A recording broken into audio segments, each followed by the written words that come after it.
sommes sur la bruyante avenue Nyangwe dans la commune de Lingwala, parsemée de part et d'autre par des débits de boissons. Baffles, amplificateurs, ordinateurs et d'autres effets ont été saisis pour non-observance de cette mesure. Un procès verbal a été établi à cet effet par les officiers de la police judiciaire qui accompagnaient le ministre provincial Didier Tengue Telito. Même exercice dans la commune de Kalamou, plus précisément sur l'avenue Capella, réputée pour la vente de porc. Comme partout où il est passé, la force de la loi a été appliquée à ces tenanciers de débit de boissons. Juste après, le cortège du ministre a pris la direction des communes de Matete et Lemba. Le bar à succès, Dodan, Tchétché et Métro ont reçu la visite surprise de l'autorité provinciale. Ici également, baffles et amplificateurs ont été saisis au grand étonnement du propriétaire du bar Métro. Un sujet libanais qui a sans succès sollicité des interventions de la haute hiérarchie, comme pour dire l'heure du trafic d'influence est révolue.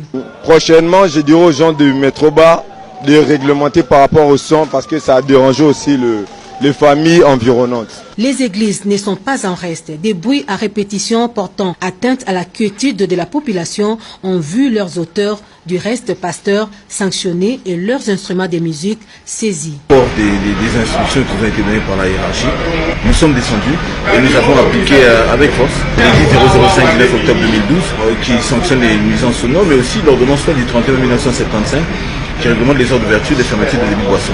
Et notre message est très clair.